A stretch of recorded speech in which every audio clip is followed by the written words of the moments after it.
Anda layak untuk dipresentasikan dalam ujian atau seminar proposal.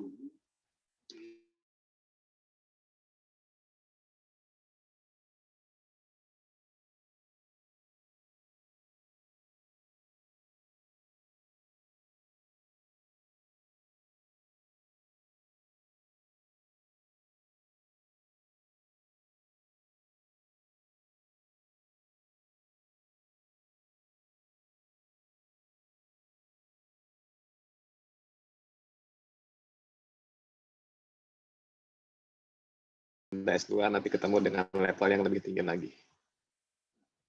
Jadi kalau yang perempuan-perempuan nih, Dania, Novi, jadi kalau S2 carinya S3. Nah, S3 belum dapat juga, carinya dosen.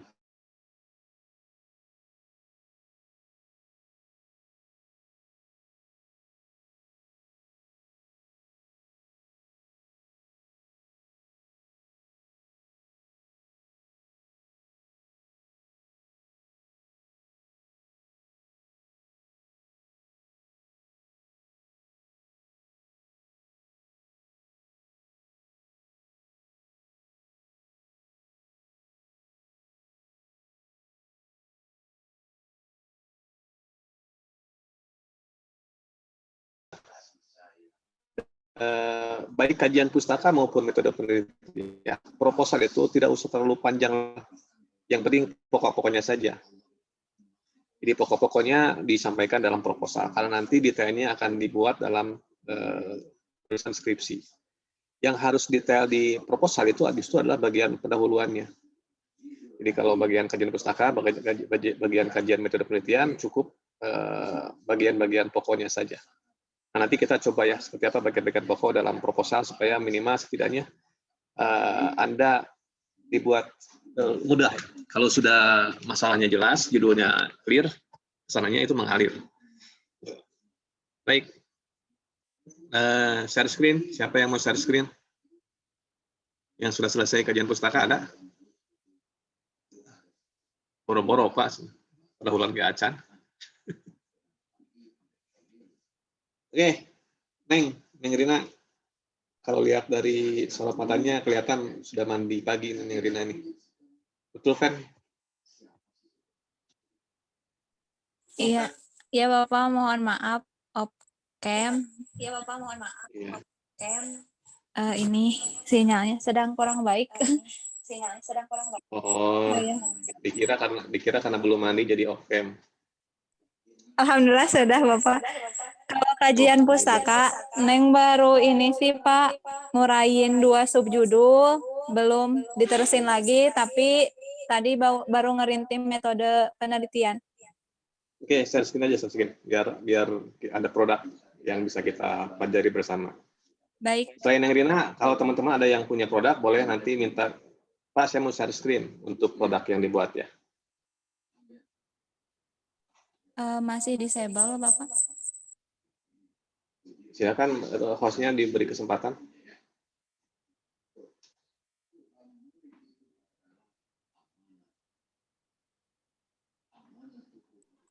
Yang ini, yang tulisannya Neng Rina.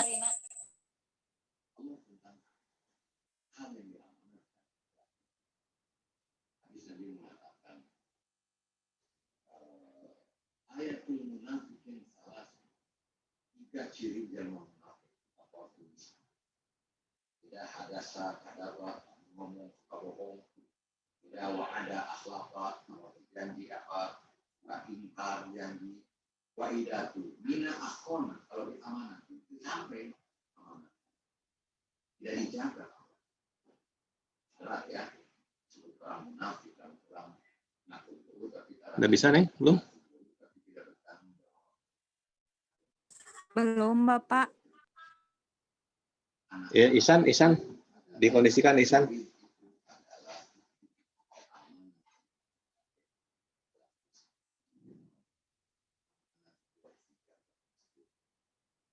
Itu poin yang kedua, ya, silakan Anda bekerja sudah membuat tulisan Anda bisa jadi jurnal yang kedua. Isan, monitor Isan. Ya Pak, sebentar Pak. 40 setelah ini 40 judul masalah ini aku adalah tidak akan habis di Allah, banyak sekali. Nah, yang ketiga ya ini juga guna dan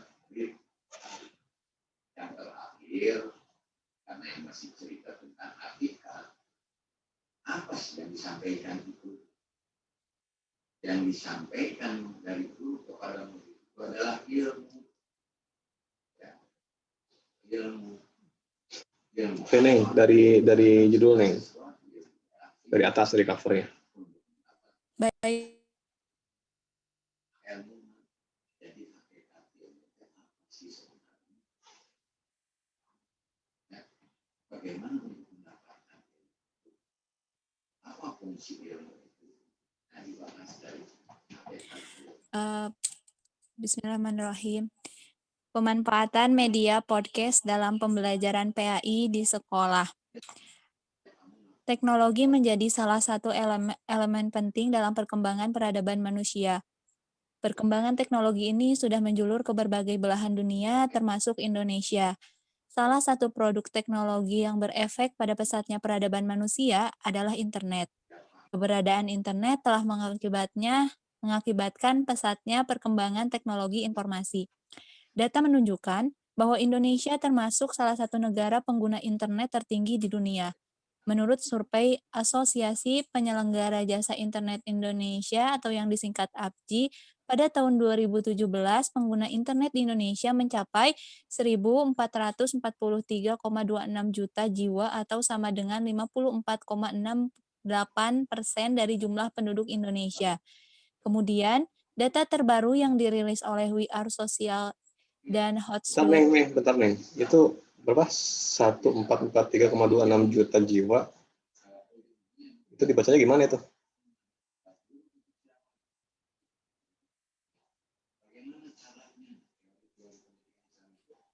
Itu dibacanya kalau juta jadi miliar lah. Kayaknya nggak mungkin masyarakat Indonesia miliaran. Kan nggak mungkin. Oh iya Pak, itu Sampai segitu. nggak tahu. Koma tuh. Di datanya seperti itu. 1.443. Enggak, pakai aja yang Global Web Index bagus gitu ya. Pakai yang Global Web Index kayaknya. Global Web Index itu kan resmi itu terakhir 2019. Kalau kalian membaca Itu dari Pak Iman, cina Global Web Index tuh lebih up to date. Oh iya siap Pak. Nanti sama Neng di. Nah, itu dicek aja apakah tulisannya gitu, karena kalau 1.443 juta jadi miliar ya. Iya. Kayaknya ada salah ketik itu. Oke Bapak. Oke, kembali. Di kemudian ya Pak. Ditandai saja. Itu belum muncul share screen-nya. Belum muncul. Belum. Tapi Neng ini udah share screen. Nggak kelihatan ya? Oh iya benar. Nah, baru muncul. Ya, tanda itu yang pada tahun 2017 pengguna internet di Indonesia mencapai 1.443,26 juta. Bukan satu, gimana bacanya itu? Baik Pak.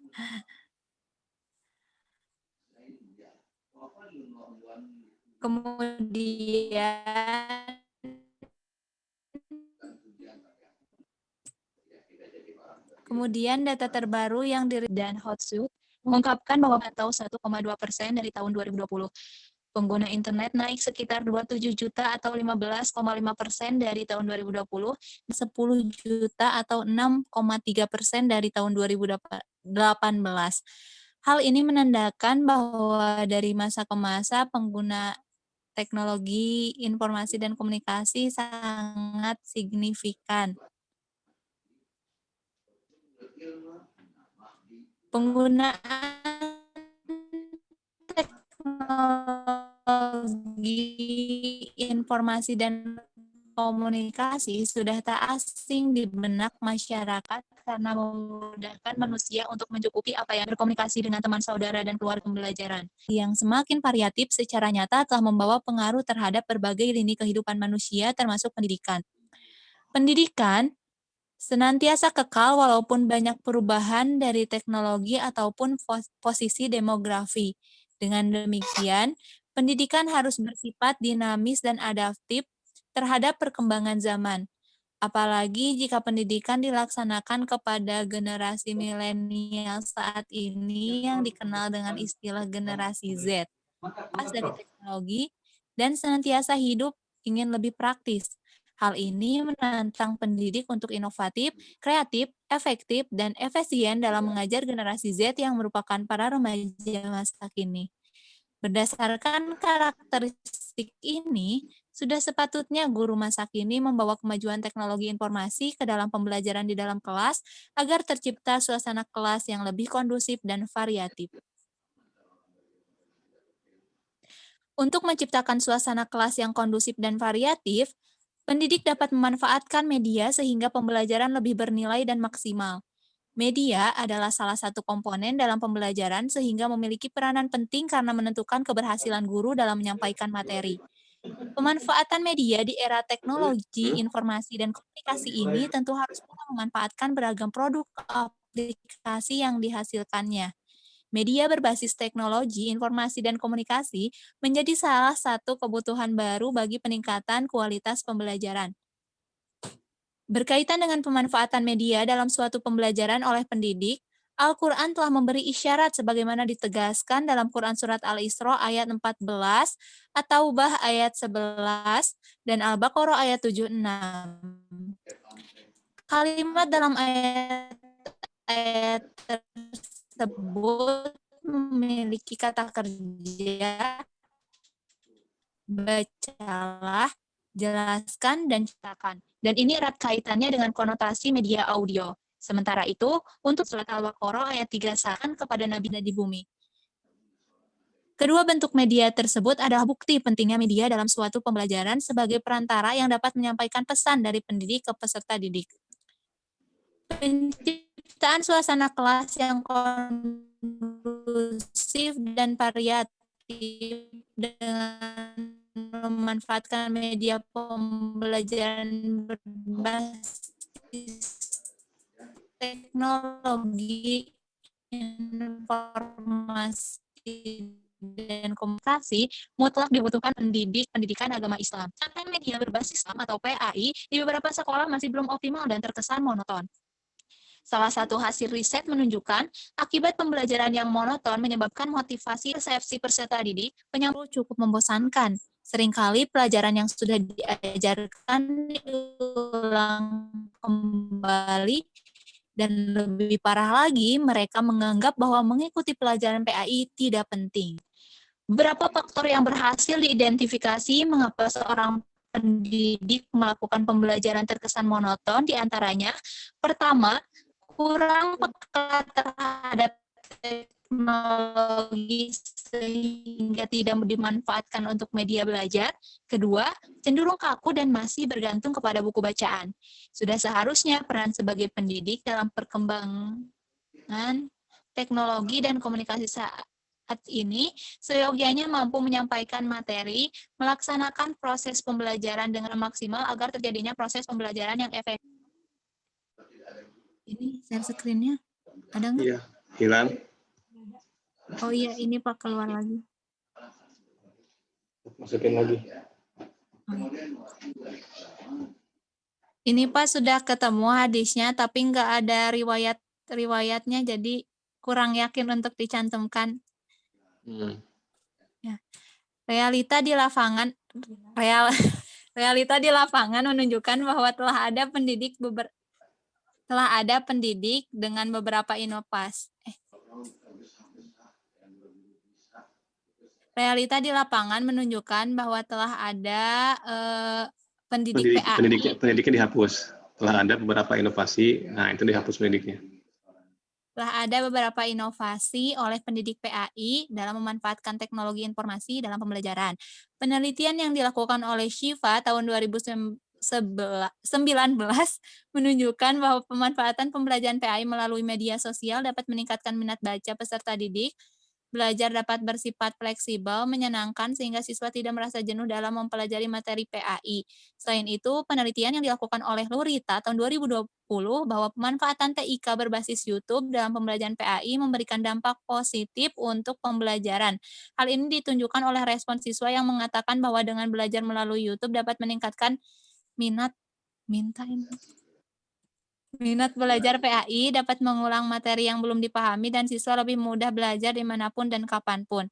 Berdasarkan beberapa TIK yang telah dimanfaatkan oleh guru dalam pembelajaran tersebut memberikan pengaruh positif, yaitu meningkatkan minat dan motivasi siswa, serta menambah jam terbang siswa untuk belajar PAI, bukan hanya di kelas saja, sehingga sangat mudah siswa memahami materi ajar PAI. Salah satu TIK yang sedang tren pada masa kini adalah podcast. Penelitian terbaru yang dilakukan pada tahun 2020 oleh Rapija menyatakan bahwa podcast di Indonesia mulai bertumbuh dan perhatian masyarakat Indonesia, khususnya di Pulau Jawa, serta potensi pemanfaatannya dalam bidang pendidikan dan industri pariwisata. Bukan hanya berbentuk audio, namun podcast telah dikembangkan menjadi video seperti podcast Raditya Dika dan Deddy Corbuzier. Tren pencarian podcast di Google Indonesia pada November 2019 naik hingga 81%. Semakin tahun, pengguna podcast semakin banyak, apalagi di kalangan anak muda, bahkan masyarakat, karena dapat memilih topik yang beragam. Alasan mereka mendengarkan podcast diantaranya, konten yang bervariasi 65%, sifat fleksibilitas 62,69%, lebih nyaman dibandingkan konten visual 38,85%, genre podcast 70%, menyukai hiburan 60%, gaya hidup 57,71%, teknologi 37,40%, edukasi dan bisnis 32,05%. Dengan demikian, dari data tersebut kita mengetahui bahwa podcast memiliki peluang besar yang dapat digunakan sebagai media pembelajaran, dakwah keagamaan, dan konten positif. Mengingat masyarakat yang kebanyakan menyukai genre hiburan, sehingga perlu digencarkan konten edukasi terutama tentang pengetahuan agama yang tinggi. Menurut Chanli dan Login menyatakan jika memilih podcast sebagai media pembelajaran, guru harus mempersiapkan: pertama, guru membuat podcast dengan durasi yang pendek namun berisi. Kedua, podcast jangan diasumsikan sebagai pengganti kelas, namun sebagai pelengkap. Misalnya, setelah pembukaan kegiatan pembelajaran, diputarkan podcast selama 7-10 menit. Setelah itu, guru melengkapinya dengan metode atau bahan ajar yang lain. Ketiga, guru jangan menduplikasi konten milik orang lain. Keempat, guru perlu memikirkan matang-matang menggunakan teknologi untuk memberdayakan siswa agar terampil dalam menghasilkan ide atau konten yang bermanfaat oleh mereka sendiri. Melihat dinamika permasalahan di atas, sangat tepat jika guru menggunakan media tersebut sebagai solusi dalam pembelajaran PAI di sekolah. Namun, dalam proses pembelajaran terkait bahan ajar materi PAI perlu dikembangkan dengan mentransformasikannya dalam bentuk podcast yang sudah dirancang dan dikemas dengan baik, sehingga dapat menarik dan men-trigger siswa untuk belajar PAI dengan mudah dan menyenangkan. Berdasarkan hasil studi pendahuluan, pemanfaatan media podcast dalam pembelajaran di lapangan sesungguhnya telah dilakukan oleh beberapa guru, seperti guru bahasa Inggris yang memanfaatkannya sebagai media belajar.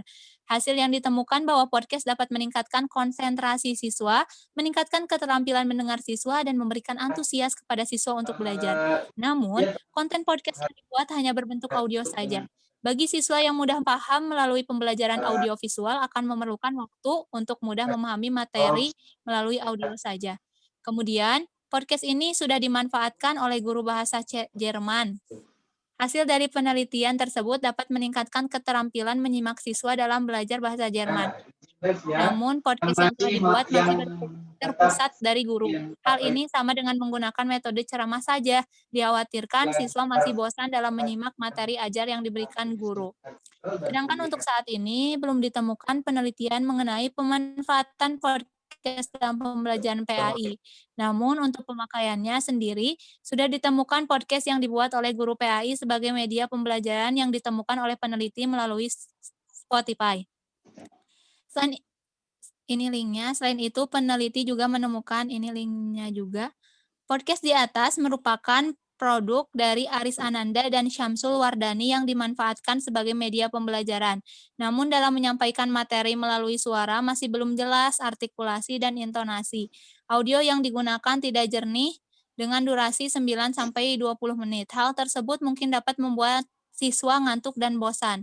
Kemudian dalam mempublikasikan audio podcast, tidak ditemukan caption atau ajakan yang menarik agar siswa dapat mendengarkan podcast itu. Selain itu, dalam membuat icon dan nama podcastnya belum memunculkan ciri khas dan esensi sehingga podcast tersebut terkesan mainstream dan kurang menarik untuk didengarkan.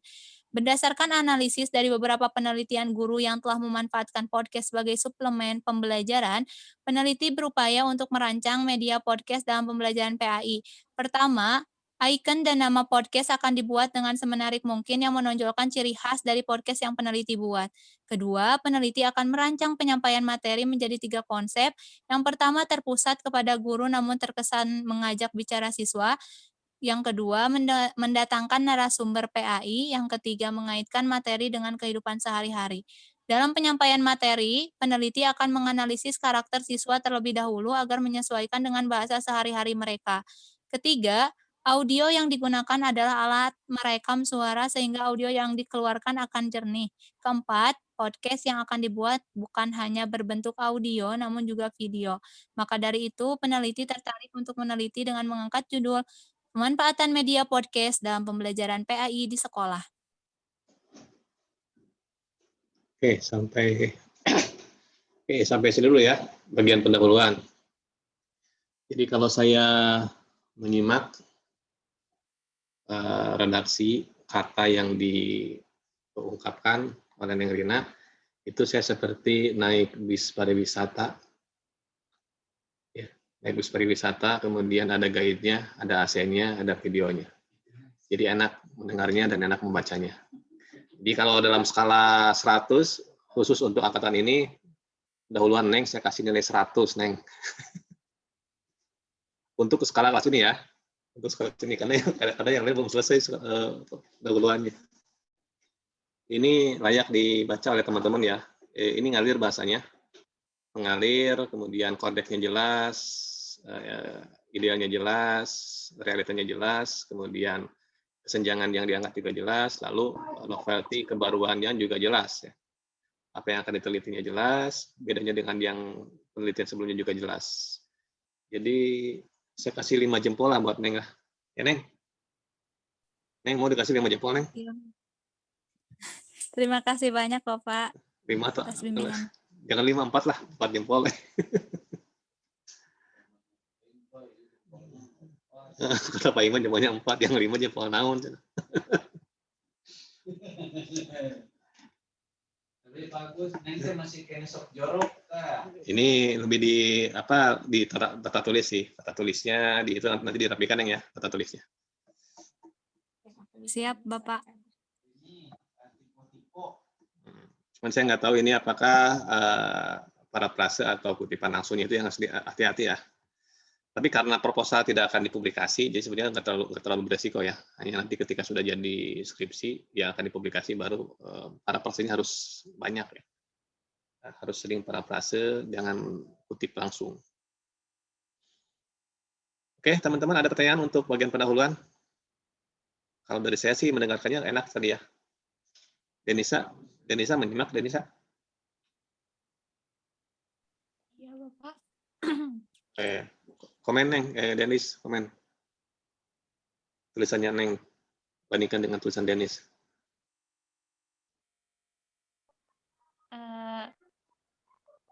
Kurang tahu sih Bapak, cuman memang iya gitu, bagus gitu. Kalau yang Neni sama nggak tahu, belum rapi Bapak. Kalau yang Nerdia mah, iya tadi udah kayak berurutan gitu, satu paragraf sama paragraf yang lainnya nyambung gitu Pak. Sudah tidak ini ya, tidak ada loncat-loncat ya. Iya Bapak. Nah, salah satu rahasia kenapa Neng Rina bisa seperti itu, karena Neng Rina bimbingan dengan dosennya, jadi bisa bagus tulisannya. Yang lain juga nanti bimbingan ya, biar bagus tulisannya.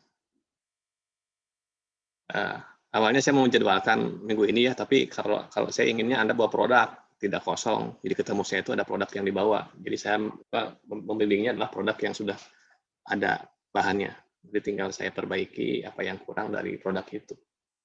Gitu ya. Jadi 1 pekan ke depan semuanya nanti mengumpulkan produk Anda apa adanya saja, biar saya tahu progresnya seperti apa. Nanti berapa persen yang sudah masuk kategori layak.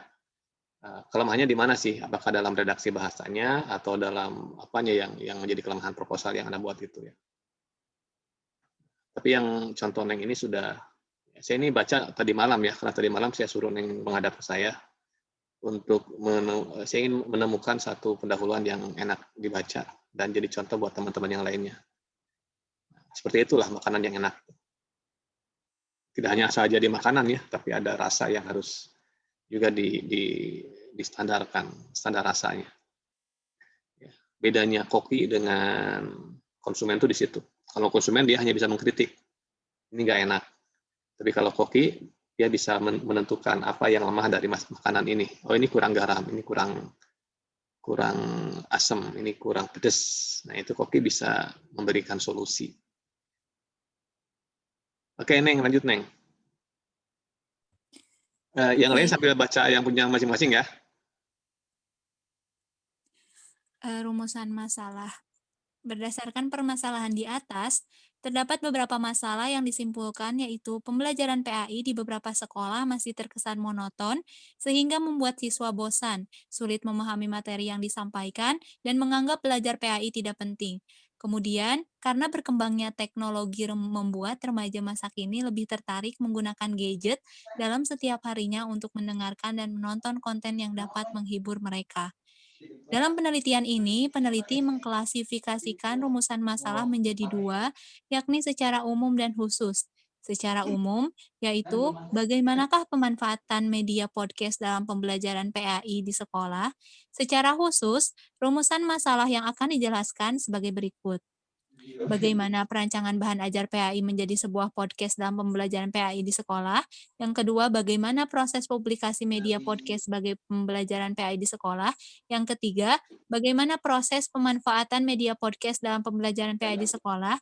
Yang keempat, bagaimana tanggapan peserta didik terhadap media podcast sebagai media pembelajaran PAI di sekolah.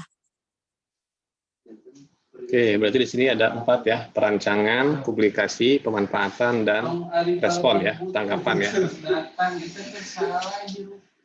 Siap, lanjut. Tujuan penelitian ini diklasifikasikan menjadi dua, yaitu tujuan penelitian secara umum dan secara khusus. Secara umum, tujuan penelitian ini untuk mendeskripsikan pemanfaatan media podcast dalam pembelajaran PAI di sekolah. Adapun tujuan penelitian secara khusus yaitu yang pertama, memaparkan proses perancangan bahan ajar PAI menjadi sebuah podcast dalam pembelajaran PAI di sekolah. Yang kedua, menguraikan proses publikasi pemanfaatan media podcast materi PAI di sekolah. Yang ketiga, memaparkan proses pemanfaatan media podcast menjadi bahan ajar PAI di sekolah.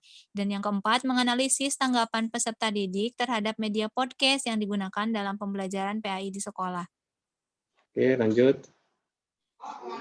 Manfaat dari penelitian ini diklasifikasikan menjadi dua, yaitu manfaat secara teoritis dan praktis. Secara teoritis, manfaat penelitian ini diharapkan dan berkontribusi terhadap pengembangan teori yang berkaitan dengan pembelajaran PAI, media pembelajaran PAI, dan pemanfaatan TIK dalam pembelajaran PAI. Adapun secara praktis, yakni penelitian ini diharapkan dapat menjawab keresahan guru PAI dalam menghadapi perkembangan teknologi yang semakin pesat dengan memanfaatkan media sebagai bahan ajar PAI untuk meningkatkan motivasi peserta didik agar memiliki minat yang besar dalam memahami agama, menginternalisasikan nilai-nilai religiusnya dalam kehidupan nyata. Melalui pemanfaatan media ini, guru dapat memahamkan materi PAI di sekolah dan siswa dapat menyimak serta menganalisisnya. Selain itu, siswa dapat mengakses informasi dan materi mengenai PAI secara terus-menerus dengan mudah. Pembawaan yang menyenangkan dan bermakna yang dapat didengarkan dan ditonton melalui media sosial. Penulis juga mengharapkan agar penelitian ini bermanfaat bagi Sivitas Akademika Universitas Pendidikan Indonesia berupa solusi atas permasalahan pembelajaran yang membosankan dan cara yang dapat meningkatkan literasi digital siswa. Manfaat untuk masyarakat yaitu Diharapkan dapat memberikan informasi agama melalui media sosial sehingga dapat memanfaatkan media sosial sebagai sarana edukasi, siar nilai-nilai Islami, dan siraman ruhani. Oke. Hilang lagi, Neng. Iya, Pak. Ini sebentar. Oke ya, jadi bagian rumusan masalah itu Anda boleh menggunakan berbagai kata tanya ya. Boleh bagaimana, boleh apa, boleh mengapa, ya tentu itu berkaitan dengan urgensi data yang mau Anda cari. Kalau pertanyaannya bagaimana, berarti itu bicara proses ya. Sebuah alur, prosedur yang ditelitinya. Kalau bicara pertanyaannya apa, itu bicara hakikat atau substansinya. Nah, ini kebetulan menggunakan kata bagaimana semua ya, karena memang semuanya berkaitan dengan proses perancangan, proses publikasi, proses pemanfaatan, lalu di akhir ada respon. Nah, pemilihan kata kerja juga Anda harus menyesuaikan dengan karakteristik skripsi ya. Jangan menggunakan kata mengetahui, itu terlalu dangkal untuk level skripsi ya. Nah, kalau skripsi itu artinya kan Anda sudah semester di atas semester 6 ya, sudah 7, semester 8, tingkat 4. Maka gunakanlah kata kerja yang memang dengan level kesulitan yang tinggi. Mengevaluasi, menganalisis, ya, menguraikan. Ya paling rendah ya description. Ya. Nanti pilihlah kata kerja yang relevan ya. Jangan mengetahui, menjelaskan, itu terlalu rendah untuk level skripsi. Kemudian dari sisi manfaat, tadi jelas ya, dari sisi manfaat itu harus menggambarkan teoritis, jadi riset Anda nanti berkontribusi dalam teori apa. Nah, yang kalau Neng ini kan teorinya yang diharapkan dapat berkontribusi pada pengembangan teori-teori yang berhubungan dengan media pembelajaran PAI, dan pemanfaatan TIK dalam pembelajaran PAI. Yang praktis artinya yang bisa diaplikasikan oleh pembaca. Jadi kalau guru yang baca ya dapat meniru apa yang hasil riset ini. Kalau ternyata hasil riset menunjukkan bahwa pemanfaatan podcast bisa meningkatkan motivasi belajar, ya maka guru bisa menduplikasi itu sebagai salah satu solusi alternatif dalam mengatasi problematika pembelajaran PAI di sekolah. Oke, lanjut. Ini sudah sampai manfaat. Itu bagian pendahuluan sudah oke ya. Bungkus, Neng. Bungkus. Sudah bisa dijual itu. Jual ke dosen penguji nanti. Tapi nanti setiap dosen penguji punya rasa yang berbeda, punya kelas yang berbeda. Kalau Pandis itu kan sudah internasional kelas ya, sudah kelas internasional. Jadi beliau pemikirannya sudah pemikiran terpengaruh oleh jurnal-jurnal internasional. All Publish ya. Nanti kalau yang ngujinya Pak Elan itu konservatif gitu, senang dengan hal yang klasik. Kalau Pak Iman ini lagi hangat-hangatnya, lagi baru ini kalau Ban Rosma baru dijahit terpanas-panasnya. Jadi rada mamprang gitu ya. Jadi kalau yang bimbingannya Pak Iman, kalau sekarang rada strict, Pak Iman karena lagi mamprang, lagi kuliah S3, jadi ilmunya lagi hanut-hanutnya. Lagi naik gunung. Gitu. Jadi sifat kebapaannya sekarang kalah oleh idealisme keilmuannya dulu. Nah, nanti kalau udah lulus baru jadi bapak lagi.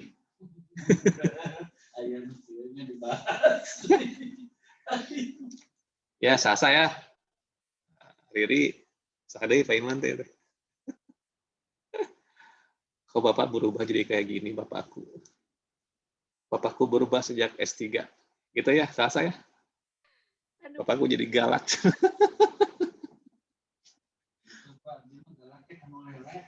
Bukan galak, sedang membangun idealisme untuk anak-anaknya, biar menjadi anak-anak yang strong, kuat ya.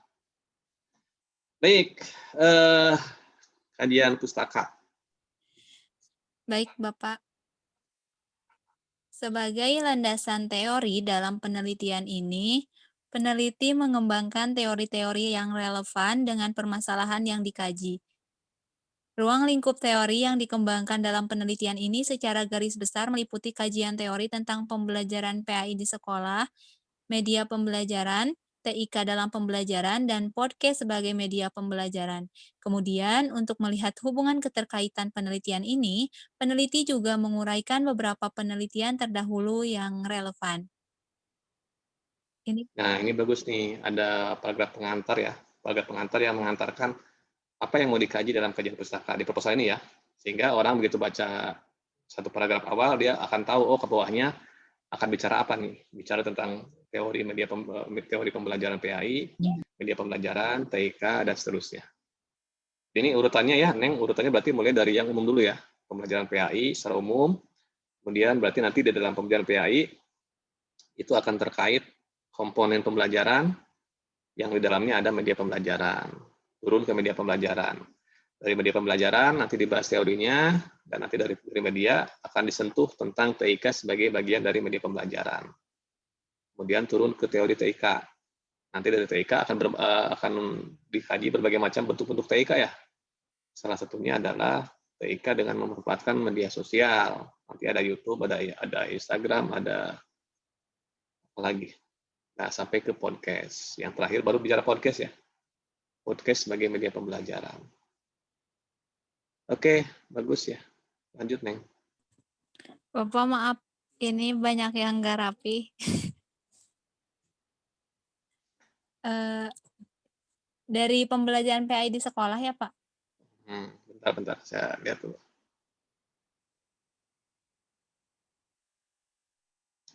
Ini juga sama ya, Neng ya. Bagusnya sebelum ke poin A, itu ada paragraf pengantar yang mengantarkan Anda mau mengkaji apa di teori pembelajaran PAI di sekolah ini. Oh, Diantar dulu dari nah itu ada dulu paragraf pengantarnya. Sama seperti yang atas ya.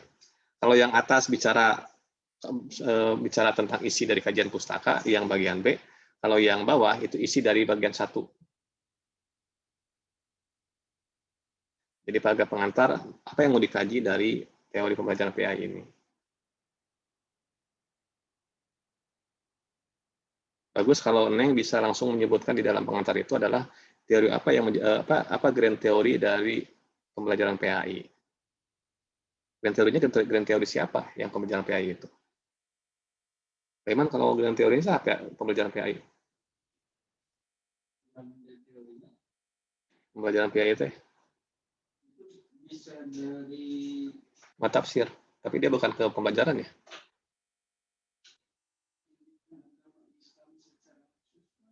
Al-Quran bukan, Pak? Enggak grand teori. Kalau PAI-nya, tapi kalau teori pembelajarannya bisa ngambil dari jurnal internasional ya tentang pembelajaran. Ada yang buku Pak Ima tuh yang bahasa Inggris apa? Model-model pembelajaran Pak Ima? Ya. Joyce and Whale, Richard Aaron. Nah, jadi cari grand teori tentang pembelajarannya. Kalau dalam bahasa Inggris itu learning atau teaching ya. Theory of learning, theory of teaching, theory of instruction. Kemudian teori yang bicara tentang komponen-komponen dalam pembelajaran. Ya. Di pengantarnya grand teorinya dari tadi ya, yang tentang pembelajarannya. Karena kalau PAI itu kan lebih penerapan dalam PAI, tapi kalau teori pembelajaran itu secara umum. Nanti paling grand teorinya tentang PAI-nya.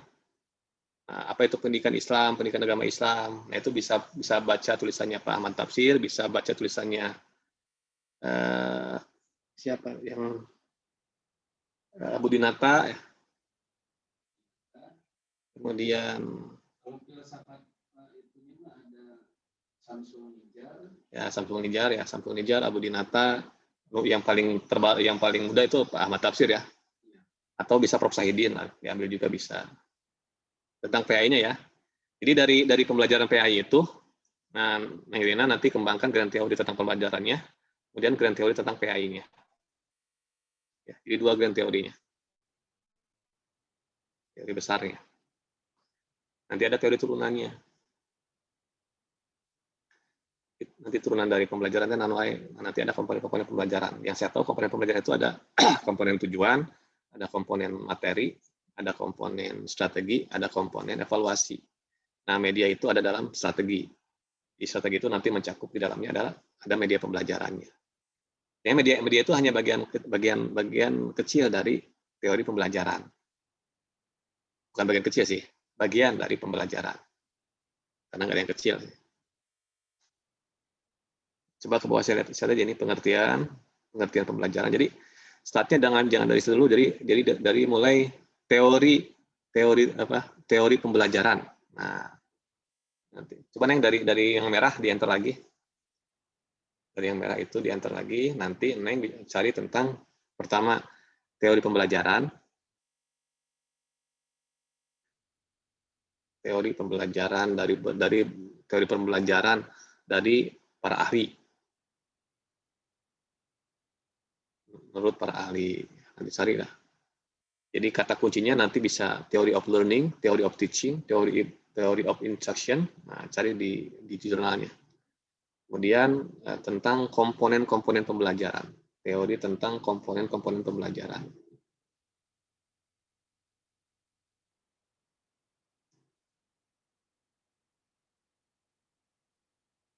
Lalu yang ketiga, teori tentang PAI. Tadi nama-nama yang saya sebutkan, kalau yang Indonesianya ada Abu Dinata, ada Ahmad Tafsir, ada M. Nizar, ada lagi yang buku kemarin saya pinjam dari Pak Iman, buku usahanya.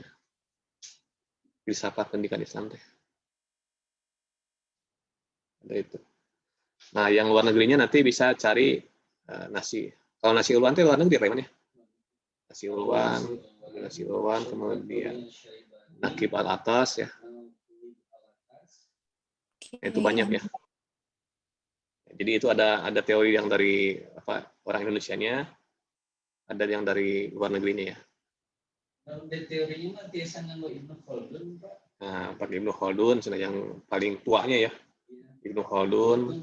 Konsep kebangkitan melalui pendidikan. Al-Ghazali masuknya ya? Ya, termasuk Al-Ghazali itu Ibnu Khaldun, kaitan Al-Ghazali. dengan karakter religius. Jadi biar Anda tahu urutannya. Tokoh-tokoh dari mulai yang paling tua zaman klasik sampai yang terbaru ya. Kalau yang tafsir itu walaupun tua secara usia tapi masih muda dalam tataran teori ya, karena masih hidup beliaunya. Belum meninggal. Kalau yang lain sudah meninggal ya.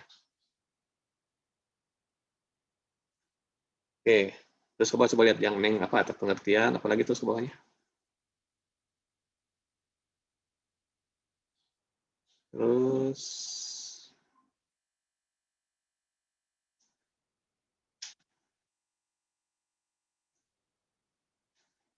Terus ruang lingkup.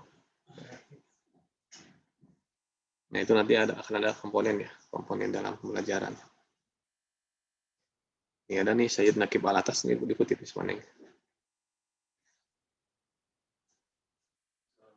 Terus bawah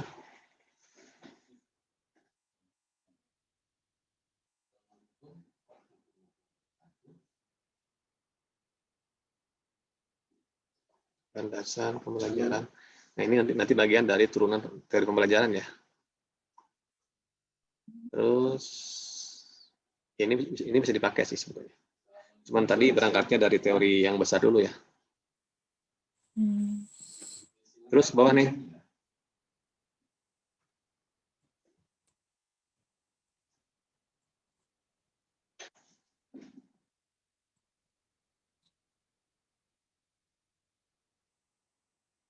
Nggak rapi. Ya nggak apa-apa, yang penting kata-kata kuncinya dulu ada di situ. Terus bawah. Hari ini sudah masuk ke Nah, media pembelajaran ya. Nah, nanti sama seperti yang atas ya, itunya polanya. Terus tidak usah banyak-banyak, minimal yang tadi disebutkan saja. Ada apa? Tidak usah detail karena nanti detailnya di bab 2 ya. Di bab 2 skripsi. Tapi bagusnya tetap ada pengantarnya dulu. Ada pengantar apa yang mau dibahas di media pembelajaran itu. Jadi jangan terlalu detail tetapi pokok-pokok bahasanya tersentuh.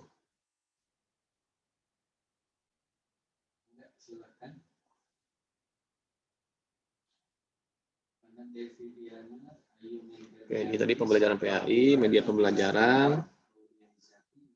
Terus bawahnya lagi apa lagi?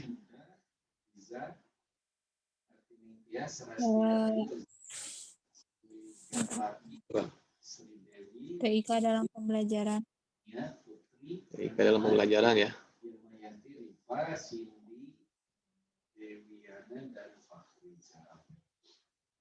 Silakan yang bisa on cam saja. Jadi walaupun misalnya Neng tidak mengutip langsung dari Al-Ghazali atau dari Ibnu Khaldun tidak apa-apa, tetapi namanya mereka sebut gitu. Misalnya Ibnu Khaldun mendefinisikan pendidikan, tapi dalam kurung misalnya siapa yang nggak apa-apa, tapi nama-nama tokohnya tetap disebut dalam skripsi ya. Sama seperti tadi Said Naqib Al-Atas disebut ya, walaupun tidak langsung dari buku sumbernya. Oke, terus dan seterusnya lah. Saya ingin Anda langsung ke bagian metode penelitian nih, metode penelitian.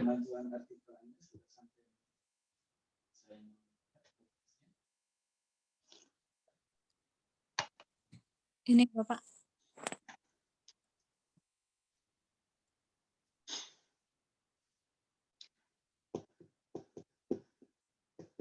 Sama Neng. Paragraf pertama pengantar dulu. Paragraf pertamanya pengantar dulu. Misalnya nih kita buat contoh lah, langsung contoh nyata ya, misalnya. Misalnya ya.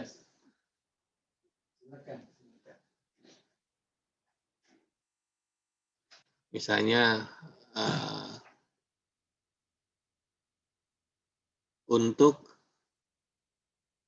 mendapatkan hasil penelitian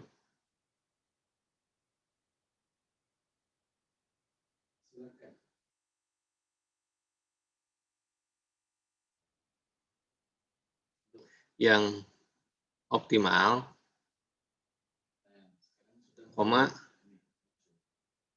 peneliti akan, nah kalau bicara proposal pasti akan ya, peneliti akan merancang alur penelitian yang dikemas dalam metode penelitian. Titik. Pada bagian metode penelitian ini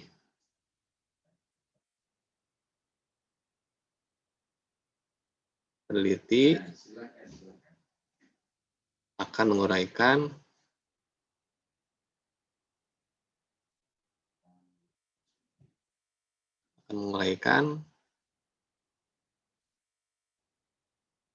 pola penelitian atau alur penelitian mulai dari desain penelitian,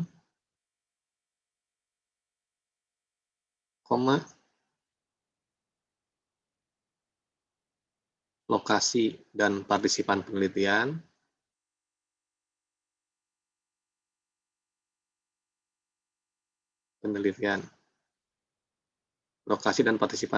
lokasi dan partisipan penelitian, nggak pakai penelitian, lokasi dan partisipan penelitian, teknik pengumpulan data, ya teknik pengumpulan data,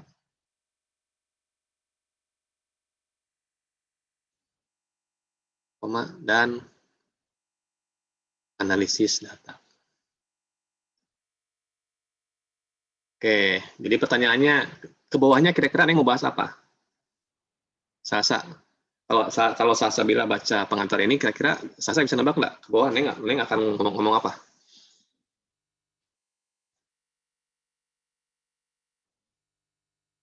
Halo, Sasa bila? Ya Pak. Nah, kalau Sasa baca yang merah ini, yang tulisan Neng ini nih, bisa nggak ketebak ke bawahnya Neng akan bicara apa? Bahas desain penelitian gitu. Nah, sebagai pembaca paragraf pengantar, ke bawahnya bisa ditebak nggak dia akan bicara apa?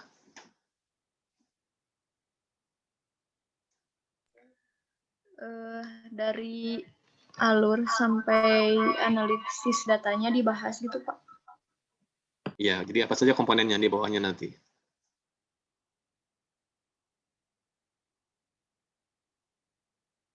Dari desain penelitian, terus lokasinya, partisipannya, tekniknya gitu Pak. Nah, gitu. Nah, Anda setelah buat pengantar, Neng ya. Kalau setelah buat pengantar, Neng, coba dikopas dari yang desain sampai ke analisis. Di sini yang di atas, yang merah. Yang merah, desainnya dikopas. Nah, copy, pindahkan ke paragraf baru.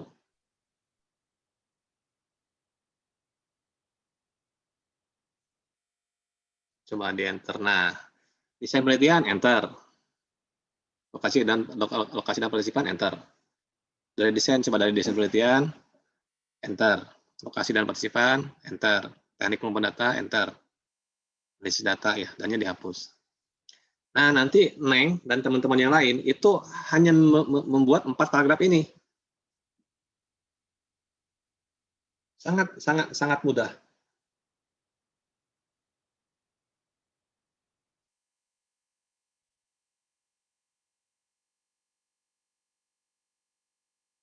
Nah, nanti di dalamnya uraikan desainnya seperti apa, kemudian kutip teori yang mendukung pernyataan Anda. Ya, jadi uraikan dulu konteksnya, baru kutip. Jadi jangan kutip dulu, tapi konteksnya dulu.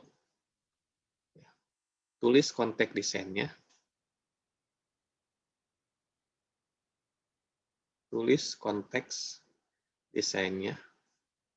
Nah, didukung oleh dikutip teori yang mendukung pernyataan peneliti. Umpamanya ya. Umpamanya. Nanti Neng bicara misalnya nih desain penelitian. Penelitian ini berupaya untuk mendeskripsikan. Misalnya ya.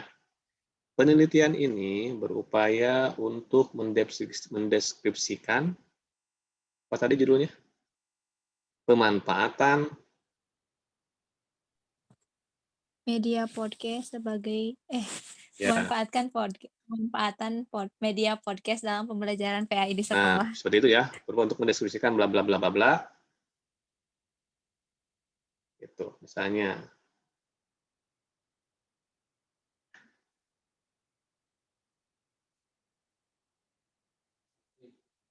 Mendeskripsikan bla bla bla bla bla bla bla bla.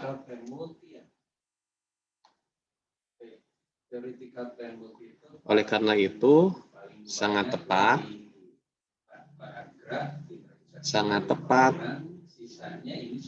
menggunakan pendekatan kualitatif.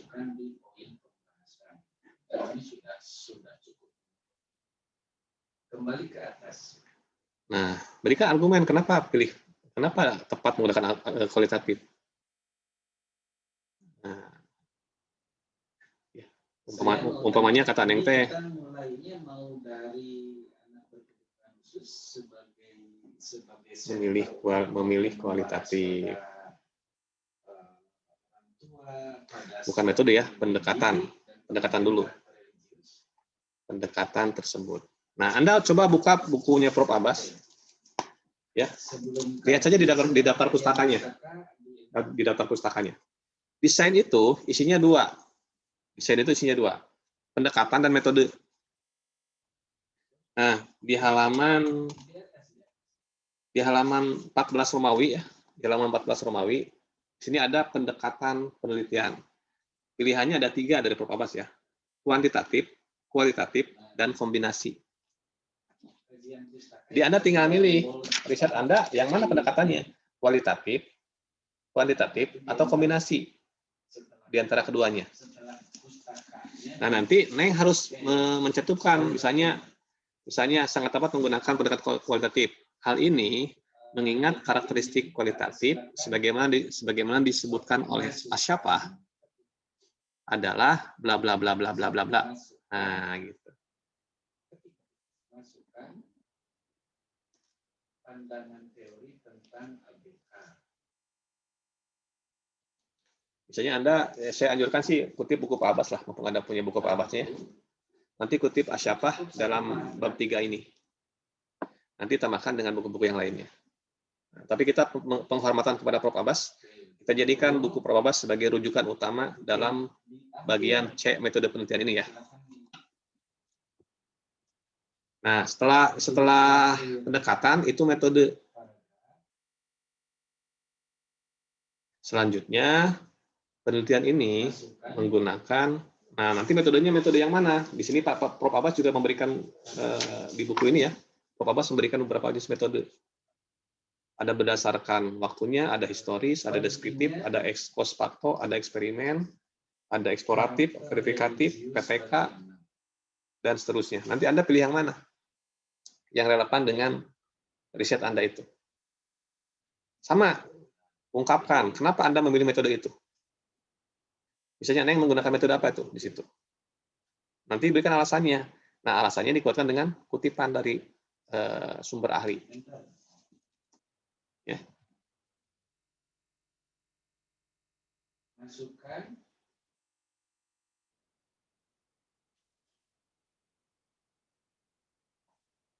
pandangan teori tentang karakter religius.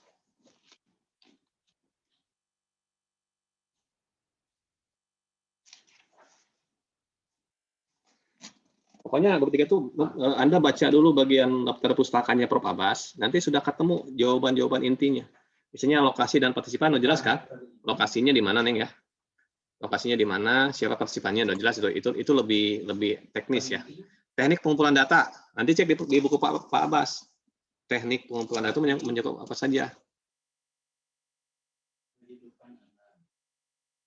Nanti ada instrumen penelitian. Siapa instrumennya?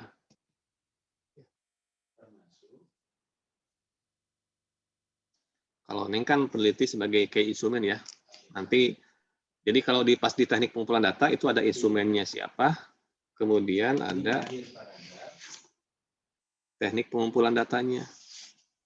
Jadi nanti ada instrumen, lalu ada teknik. Nah, kalau instrumen peneliti sebagai key instrumen. Nah, ada di sini. Peneliti sebagai key instrumennya ya. Peneliti sebagai peneliti kunci. Kalau tekniknya itu ya tergantung apakah Neng menggunakan 3 teknik, observasi, wawancara, dokumentasi, atau apa. Ataukah menggunakan teknik apa. Nanti baca Neng buku tentang teknik pengumpulan data ya dari Prof. Abbas ya. Nanti pilih mana yang relevan dengan riset Anda. Lalu analisis data. Nah, sama di Pak Abbas juga ada ini analisis data kualitatif. Ada yang kualitatif, ada yang kualitatif. Tinggal pilih, Anda mau pakai yang mana. Kalau yang kualitatif, ada yang deskriptif, ada yang inferensial. Ya. Kalau yang kualitatif, ada yang deskriptif, ada yang inferensial. Nanti masing-masing ada turunannya lagi. Kalau yang kualitatif, ada yang menggunakan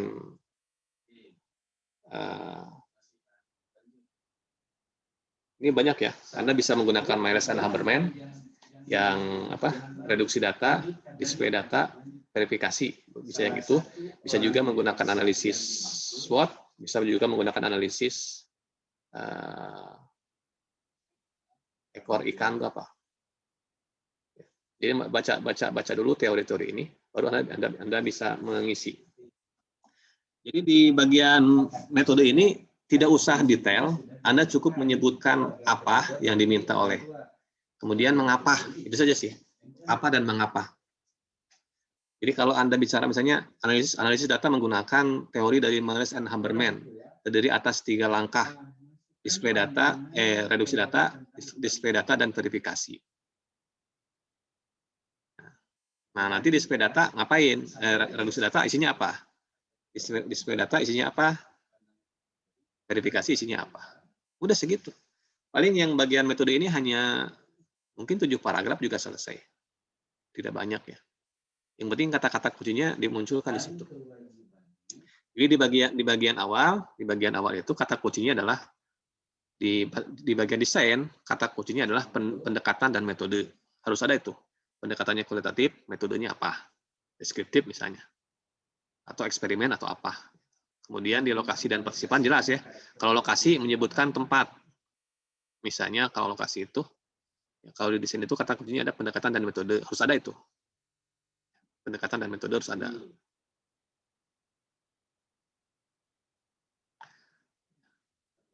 Kalau di lokasi partisipan jelas ya. Kalau lokasi bicara tempat, kalau partisipan bicara orang. Misalnya lokasinya Neng di mana? Misalnya lokasinya di SM Seman 3 Bandung. Jelas ya. Kalau partisipannya siapa?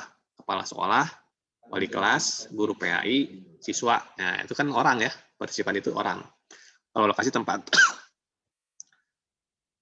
Bagaimana kalau yang bukan lapangan, misalnya yang literatur? Ya, Anda langsung diganti dengan subjek penelitian.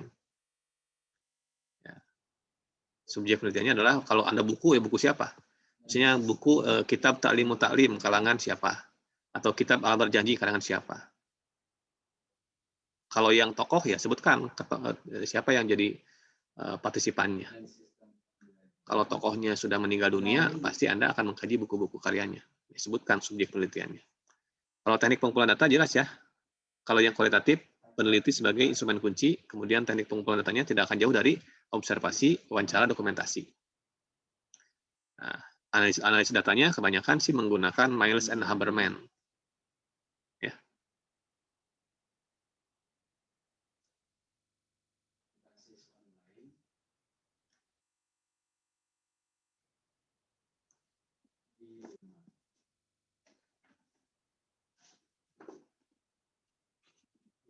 Jadi Anda bisa baca bukunya Prof. Abbas. Ini sebagai buku sumber utama lah untuk Anda ya. Analisisnya Anda bisa baca Miles and Haberman. Ini ada bukunya Miles and Haberman ya tentang analisis data kualitatif. Ya, Haberman, Miles and Haberman ini ada 3 orang ya yang nulis, Matthew B. Miles, Michael Haberman, dan Johnny Saldana. Ini ada teori tentang analisis data kualitatif. Ya. Nanti boleh Anda lihat buku saya, tapi ini bahasa Inggris ya, bahasa Inggris. Kalau yang mau bahasa Indonesia ya saya terjemahnya. Ini sudah ada kok atau Anda boleh bukunya Creswell juga boleh. Bukunya Creswell juga Anda boleh pakai, atau yang bahasa Indonesia Sugiono lah yang umum ya. Nah ini yang Creswell ini juga Anda bisa. Saya ada bukunya kalau yang Creswell, yang Miles and Haberman, atau Sugiono.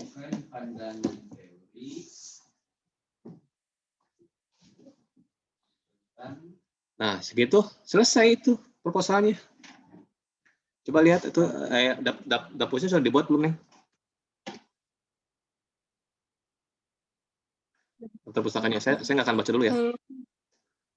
Nah ini ada Belum Sugiono Bapak, ini ya. tuh ada yang lain sama di manual.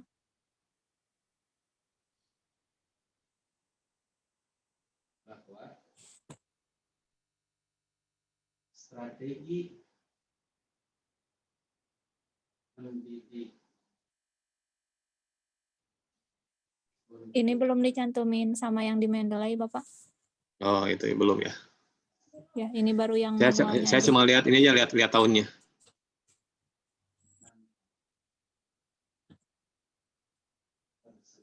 ...2020,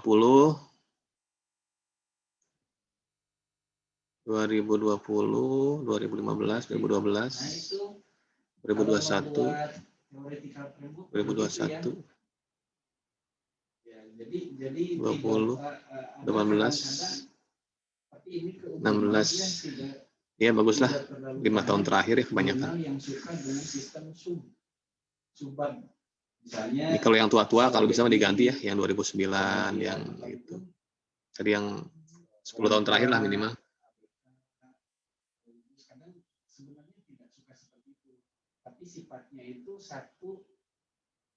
Jangan yang tua-tua ya, ambil yang 10 tahun terakhir lah.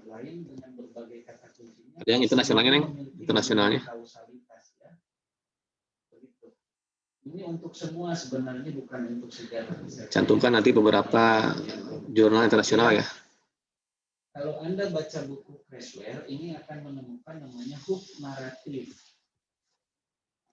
Jadi hook naratif itu adalah bagaimana antara paragraf 1 dengan paragraf 2 memiliki saling ketersambungan. Nah, cara menyambungkannya maka masukkan kata kunci untuk menyambungkan ke paragraf selanjutnya. Misalnya pandangan teori tentang ABK, di akhir paragraf masukkan karakter religius. Cukup Neng, terima kasih. Yang Neng boleh di close screen-nya ya. Boleh Pak ke orang tua dulu? Boleh. Berarti setelah pandangan teori ABK di akhir paragraf harus memasukkan kata kuncinya orang tua. Oke, silakan kembali on cam semuanya selama 3 menit. Naratif atau Saya ingin melihat perubahan wajah Anda setelah membaca proposal Neng Rina ini. Ini dari wajahnya langsung kelihatan ngahulang ini.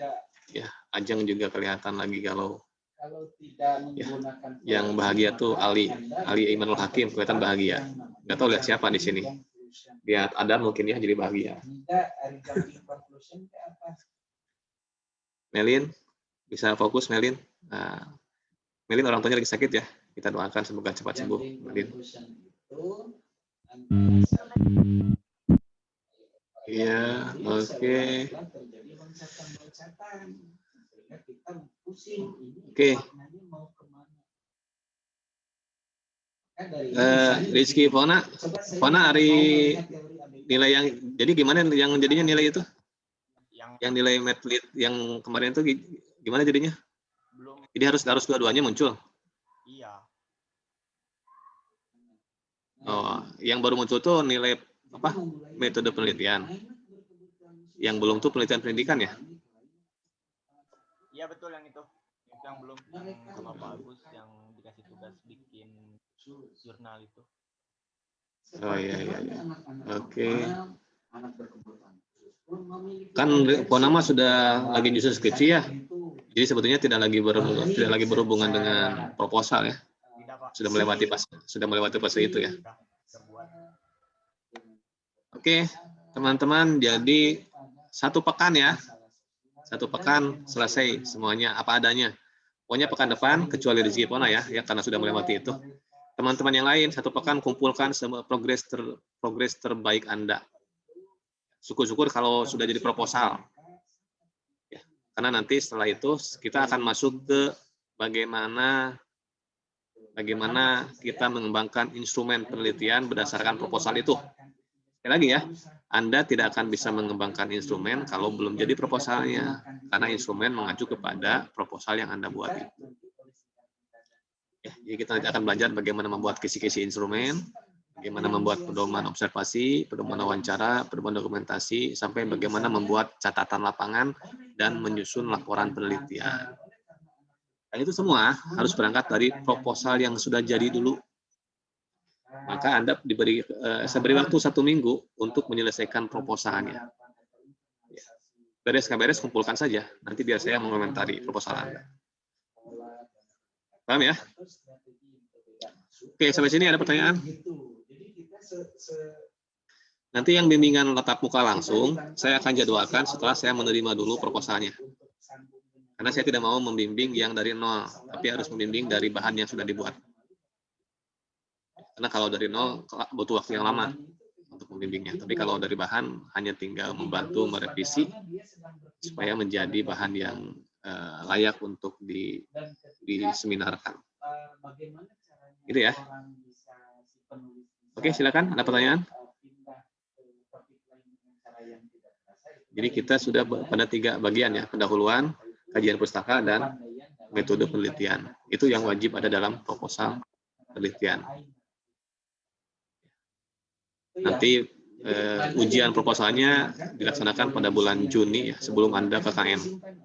Sebelum KKN kita akan ujian proposal. Mudah-mudahan ujiannya bisa offline, langsung di kampus ya. Sehingga bisa semuanya berkumpul di kampus sebelum berpisah untuk mengerjakan tugas masing-masing KKN itu. Oke, dari contoh yang Neng Rina tadi, coba Hunafa, apa pelajaran yang Anda ambil? Hunafa Dwi Oktaviani, apa pelajaran yang Anda ambil? Contoh yang dari Neng Rina itu tadi untuk bagian latar belakangnya itu bagian yang latar belakang udah bagus. Nah, terus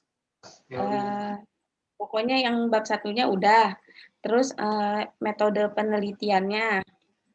Metode penelitiannya itu di situ dibagi subbab lagi istilahnya ya Pak ya. Nah, di situ ada pengantar, terus desain penelitian, terus pernyataan penelitian, lokasi, dan partisipasi penelitian, teknik pengambilan data, analisis data, Pak. Iya, tambahan ya. Kalau yang penelitiannya kuantitatif, maka nanti ada hipotesis ya. Ada hipotesis penelitiannya. Nah, kalau yang kuantitatif nanti bisa menyesuaikan dengan apa yang disampaikan oleh Pak Epul dan Pak Munawar ya. Untuk metode penelitiannya bisa menyesuaikan dengan apa yang diuraikan oleh Pak Saiful dan Pak Munawar di kelas ya. Awas saja komponen yang harus ada dalam proposal berkaitan dengan pendekatan kuantitatif itu ya. Coba, Neng lagi sama Vena, Neng.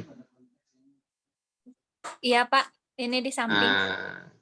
Kayak apa nih yang di sampingnya harusnya lebih kuat menyerap ilmunya. Coba refleksikan apa yang dipelajari dari contoh yang tadi Neng sampaikan. Ven. Ya Pak. Ya, refleksikan ke dalam contoh tugas yang sedang Neng garap. Apa yang kurang dari Neng apa yang kurang dari Vena berdasarkan apa yang Neng sampaikan tadi? Maksudnya yang dari Venanya, Pak. Ya, jadi refleksikan proposal yang dibuat Neng, kemudian lihat proposal yang dibuat Vena, namun bedana atau sama gitu. Oh, bedanya dilihat dari penelitiannya, bukan Pak? Kan pernah beda kuantitatif. Lihat dari kualitas proposalnya. Oh, kualitasnya. Ya, kalau kualitasnya masih jauh beda sekali gitu, Pak, sama yang Vena. Kalau Vena belum ngegarap kajian pustaka. Terus latar belakangnya juga belum sepenuhnya dibenerin gitu, Pak. Masih belum rapih lah gitu. Kalau yang Neng kan udah bagus banget ya kata-katanya ngalir gitu. Nah, Vena tuh belum kayak gitu. Soalnya masih bingung juga sih menyangkut pautkan permasalahan dengan ya alurnya gitu. Nyimpan alurnya kayak gimana. Terus apa lagi ya? Udah sih Pak, itu intinya mah. Karena ya Vena mah belum gitu kajian pustakanya juga. Padahal tidur sekamar ya? Ya Pak. Padahal tidur sekamar ya? Iya. Dan nanti Vena pas Rina bangun, pas Neng Rina tidur, Vena bangun, dengerin. Kalau dia tidur ngigonya apa? Kayaknya ngigonya itu langsung. Penelitian ini menggunakan pendekatan kualitatif. Kayaknya ngigonya itu nanti Neng Rina itu. Iya Pak. Tapi harus terpecut ya. Jadi mikirnya gini, masa sih Neng bisa, saya nggak bisa? Emang ya. Siapa dia? Emang semoga dia siapa? Tertular Pak. Nggak bisa. Ali Imam Hakim, coba Ali apa pembelajarannya Ali? Ya kalau dilihat antara Neng sama saya mungkin bagaikan langit dan bumi gitu Pak. Masya Allah. Dari latar belakang aja Pak, saya masih ada yang loncat-loncat gitu. Belum lagi tiap paragraf juga masih belum ada kutipannya gitu. Kadang parafrasenya juga masih sedikit gitu Pak. Gitu terus. Kenapa, ya? Kenapa bisa gitu? Saya nggak tahu Pak, kalau bikin kayak kata-kata gini menyusun kalimat suka lemah gitu Pak. Masya Allah. Nggak bisa gitu. Lemah sahabat Ali. Kurang baca Pak. Kurang baca buku gitu. Jadi susah kata-kata. Nah itu kan refleksi yang jujur ya. Bahwa Anda lemah dalam hal membahasakan gagasan. Kenapa lemah? Karena jarang baca. Berarti solusinya adalah memperbanyak membaca dan mau mencoba nulis. Tong loba ngulang li. Tulis wae lah. Kena nggak coge. Yang penting ada produknya. Gitu ya. Oke. Adam. Ini yang sama-sama berpeci dengan saya nih, Adam Alamsyah. Ya Pak, Dam, refleksi Dam. Terkait pembelajaran hari ini, mungkin Adam sendiri sebenarnya sudah nyusun Pak untuk latar belakang udah selesai, tapi belum tahu itu untuk revisiannya belum tahu apa yang harus diperbaikinya, cuman sudah gitu Pak. Adapun melihat yang Neng tadi memang begitu padat Pak ya, padat dan mengalir gitu. Nah, mungkin itu jadi PR bagi Adam juga, bagaimana cara untuk mengaitkan gitu bagaikan rantai gitu supaya terkait satu sama lain sehingga ketika ditarik itu berbarengan gitu. Karena itu mungkin jadi PR-nya juga. Terus untuk memperkaya referensi juga itu mungkin jadi PR, karena tadi kata Bapak harus 10 tahun terakhir gitu ya, atau 5 tahun mungkin dari Adam sendiri masih kesulitan gitu untuk mendapatkan yang update gitu. Mungkin itu yang jadi PR ke depannya Pak. Oke, jadi idealnya memang saya memberikan masukan ke semua produk ya. Hanya karena jumlah Anda yang banyak, saya tidak mungkin. Makanya nanti begitu Anda mengumpulkan semua produk, saya akan berikan waktu untuk bimbingan secara intensif. Saya sudah ke Asep Soleh, sama ke Rizda ya. Nanti saya akan buatkan jadwalnya untuk pertemuan tatap muka bimbingan langsung supaya nanti bisa belajar bagaimana mengalirkan aliran yang tersumbat itu ya, Adam ya. Jadi kalau Adam merasa ada yang tersumbat dan tidak tahu apakah latar belakang yang dibuat sudah bagus atau tidak, setidaknya Adam bisa belajar dari contoh ini. Oh, ternyata yang punya saya masih belum bagus nih. Lihat dari hubungan keterkaitan antar paragraf, kemudian dari kualitas isi, dan juga dari kualitas referensi. Nah, itu kan sudah langsung refleksi ke diri sendiri ya, apa kekurangannya. Tapi insya Allah nanti kalau misalnya memungkinkan, kita akan bahas masing-masing proposal, dan saya akan panggil tiap orang untuk membicarakan itu dengan saya langsung ya. Bisa langsung tatap muka ataupun via Zoom ya. Nanti mana yang lebih efektif dan lebih memungkinkan. Tentu tujuannya tidak lain kecuali ingin menghasilkan proposal yang berkualitas dan untuk menunjukkan rasa keadilan, besi pasirik-sirik. Ya, kenapa itu mah dibimbing langsung ya? Karena memang ada produk, ada kemauan, dan memang waktu dan momentumnya juga bisa gitu. Ya bisa. Ya kebetulan Neng Rina itu tinggalnya serumah dengan saya ya. Tapi yang tinggal serumah dengan saya kan bukan cuma Neng Rina, ada 12 orang lagi. Nah yang 11 kan nggak seperti itu. Artinya kan ada momentum, ada kreativitas, ada semangat, ada kompetensi yang memang berbeda tiap orang. Tapi yang penting mah ada kemauan dulu. Dan sekali lagi basisnya produk. Saya tidak akan membimbing kalau cuma sekedar wacana dalam pikiran saja. Harus jadi produk tulisan supaya nanti perbaikannya juga langsung ke produknya. Kalau cuma berwacana terus mah nggak akan jadi-jadi. Ya, nggak akan jadi-jadi ya. Ya Sali ya. Jadi Sali jangan berhenti berwacana, action. Ya, jangan banyak dipendam, ungkapkan Sal. Karena dipendam itu hanya akan jadi jerawat. Tapi kalau diungkapkan, setidaknya walaupun ditolak, kita akan lebih tenang, lebih jelas kehidupan kita. Proposal juga demikian. Kalau Anda cuma berwacana, dipendam dalam pikiran, tidak diungkapkan dalam tulisan, kita nggak tahu ini proposalnya bagus atau tidak. Tapi kalau diungkapkan dalam kata-kata, dalam tulisan, lalu dibaca oleh saya misalnya atau oleh dosen PA Anda, akan terlihat bagaimana reaksinya. Gitu ya. Nuhun Dam. Coba Rizda. Refleksi Rizda. Gayanya seperti tadi Iya Bapak. Yang ngertinya di saya sama yang Neng atau ngerti lagi yang Pak? Refleksi yang punya Rizda lah. Sama yang punya Neng. Ya. Sama sih Pak, kurang lebih kayak yang lainnya. Kalau di latar belakang juga masih kayak gitu. Cuman udah nyobain bikin itu kajian pustaka, cuman belum selesai. Kita baru variabelnya nggak semua belum dibikin kajian pustaka kayak gitu. Oke, jadi sekarang itu udah sampai mana progresnya? Udah mulai kajian pustaka Pak. Risetnya mau yang itu ya, kolaborasi dengan dosen itu masih? Iya Pak. Oke. Asep Soleh, Asep, ini yang sudah pernah PKM nasional ya. Artinya ya, kan bahasa-bahasanya sudah tinggi nih Asep. Coba Asep refleksikan Asep. Mohon maaf sebelumnya izin off kamera Pak. Ya, apa enggak? Nah kalau untuk Asep sendiri, kalau untuk latar belakang, ya alhamdulillah sudah, tapi belum semengalir apa yang disampaikan oleh Neng Rina tadi. Kemudian untuk daftar, ya daftar pustakanya gitu, alhamdulillah banyak menemukan dan banyak juga dikutip. Jadi dalam satu paragraf juga ya tidak kosong gitu. Ya kelemahannya masih sama kayak yang lain gitu Pak. Kata-katanya belum terlalu mengalir gitu, walaupun ya terus belajar gitu. Boleh, Iya. silakan. Oke, jadi intinya yang penting Anda buat produk dulu ya, dan semua komponen terisi. Pendahuluan, kajian pustaka, metode diisi. Nah, Anda jangan menilai baik buruk dulu, biarkan nanti saya yang menilai. Anda mah tugasnya bikin produk saya dulu.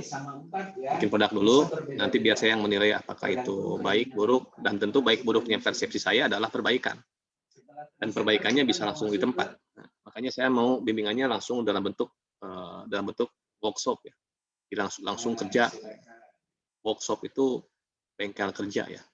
Kalau secara bahasa mah work itu kerja, shop itu toko. Jadi habis kerja langsung belanja, itu workshop. Tapi workshop yang benar adalah bengkel kerja. Jadi bagaimana nanti rumah saya jadi workshop untuk proposal, bengkel untuk memperbaiki proposal yang kurang. Ya. Tapi sekali lagi saya minta Anda bikin produk dulu semampu Anda selama 1 pekan ini. Ya, nanti dikumpulkan Rabu depan. Nah, setelah Senin depan, setelah Senin depan terkumpul, nanti saya akan petakan berdasarkan kualitas ya, yang sudah masuk kategori nilainya 9 berapa, yang 8 berapa, yang 7 berapa, yang masih 2 berapa, yang 1 berapa, biar nanti saya bisa petakan bengkelnya seperti apa perbaikannya untuk Anda. Ya. Jadi ini sifatnya wajib ya. Pekan depan itu kita UTS. UTS-nya adalah mengumpulkan proposal. Jadi nanti proposal itu ada 2 nilai. Proposal pertama adalah proposal yang Anda kumpulkan ketika pekan depan. Nah, itu akan saya nilai apa adanya. Nanti ada penilaian proposal ketika sudah diberikan masukan. Misalnya Melina, proposal yang masuk ke saya nilainya cuma 60. Kemudian saya periksa, saya kasih catatan nih Melin perbaiki. Nanti setelah perbaikan serahkan lagi ke saya nilai lagi. Nah, nanti nilainya akan diambil dari dua-duanya itu. Jadi nilai proposal sebelum perbaikan dengan nilai proposal setelah perbaikan. Saya sangat menghargai proses.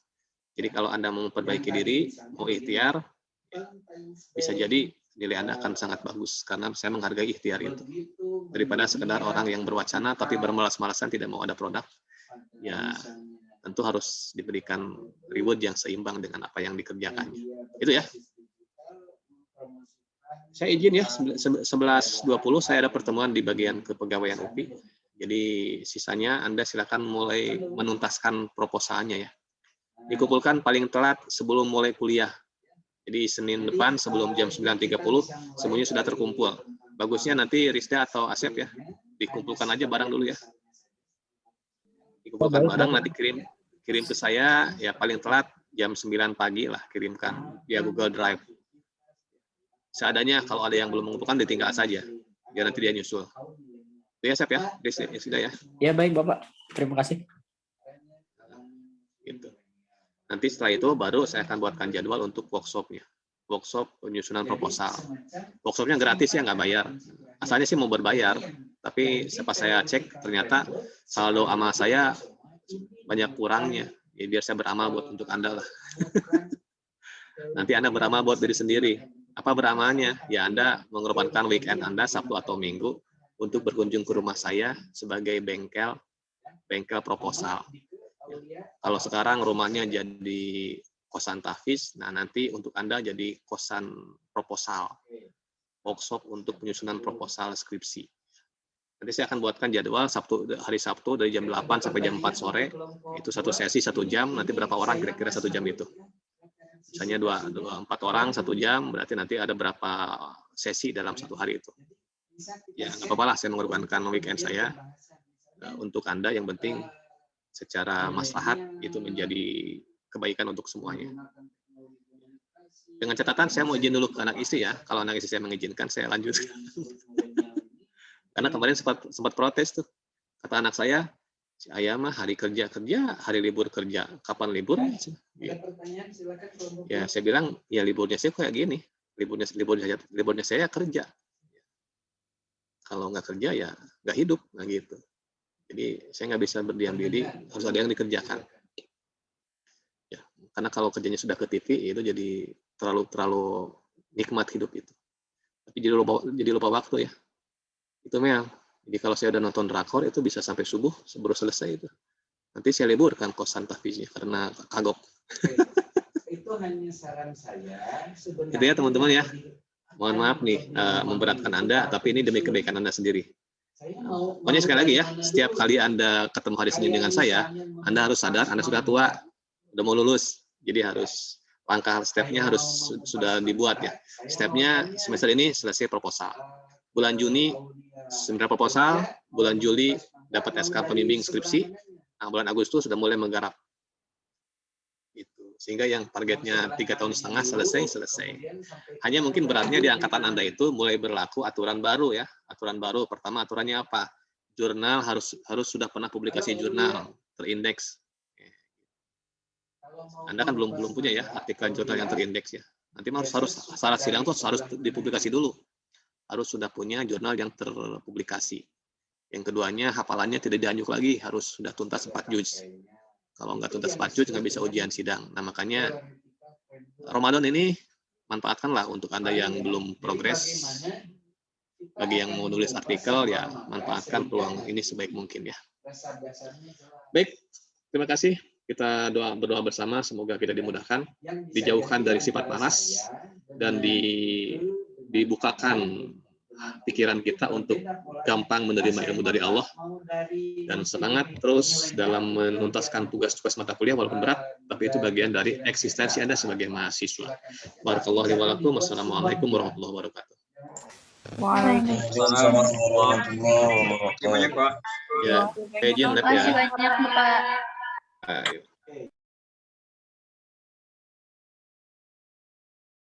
Jangan lupa absen.